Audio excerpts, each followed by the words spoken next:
And we're getting a pretty good value for my next guest, too. Is there any other treasurer in the nation who has been on Good Morning America 3 times, returned over, what's that, $30 million? Oh, $34 million last year of our money to us.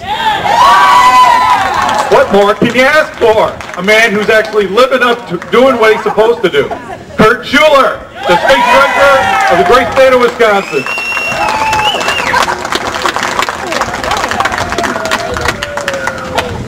How y'all doing? I am one of 5 statewide constitutional officers. And before I get started, I want you to look at every single sign that's behind this stage. These are the people you're going to have to work for, you're going to have to put into office. So steel yourself to that right now. This is not the time for long-winded explanations. We rally together here today, especially here in Wisconsin, where this time of political turmoil has gone on for far too long and become far too personal. I know that many of you are here who are weary at the rancor and the feel the pain of loss and the damaged relationships, weakened by the white-hot debate that 4 years ago most of us thought would never even been possible. But we must still carry that burden for a little while longer. Will you stand with me and carry that burden? Libertarians, conservatives, Republicans, independents, will you carry that burden? You know, it's been said, if you want to anger a conservative, you lie to him. And if you want to anger a progressive, tell them the truth. And in particular, if you want to anger a Wisconsin conservative, you go ahead and diss my boy, Paul Ryan. Our distinguished congressman angered progressive when he reminded them of the truth about the GM plant's closing in Janesville. They said it was closed before the president entered the office.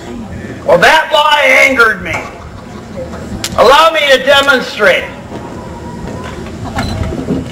This is closed!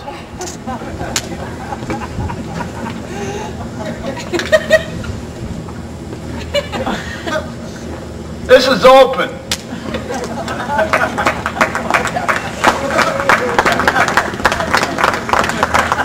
A promise of 100 years of employment to our citizens went unfulfilled. Yet we are told that the president that made GM fire Seattle, closed 25% of their dealerships, gave a substantial portion of the company to the UAW, and make pension funds take 10 cents on the dollar, could not keep his promise to those workers. But the thing that we need to change in this country is we need a leader as president.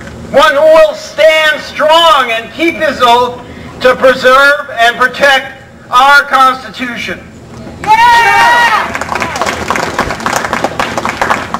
Now, John F. Kennedy was such a man.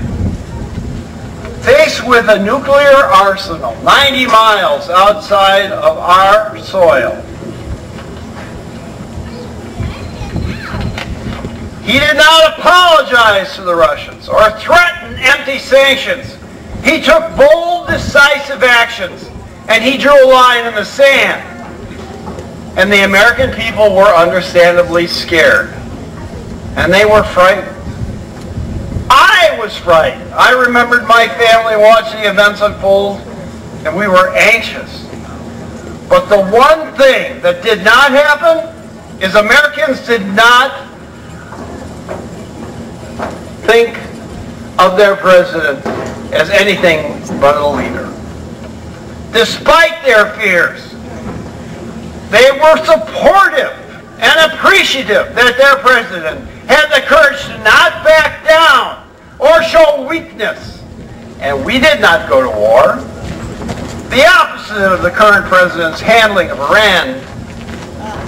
Mr. Obama, I knew Jack Kennedy. Jack Kennedy was my president.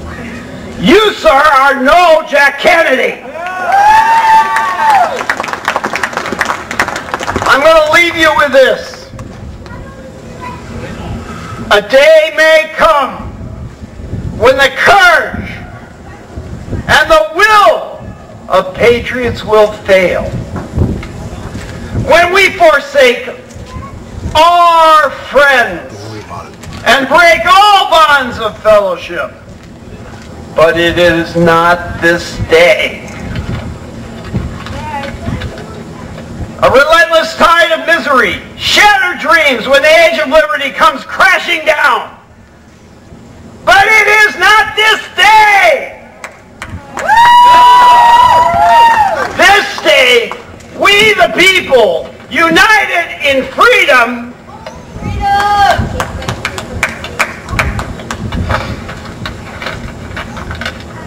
stand our ground.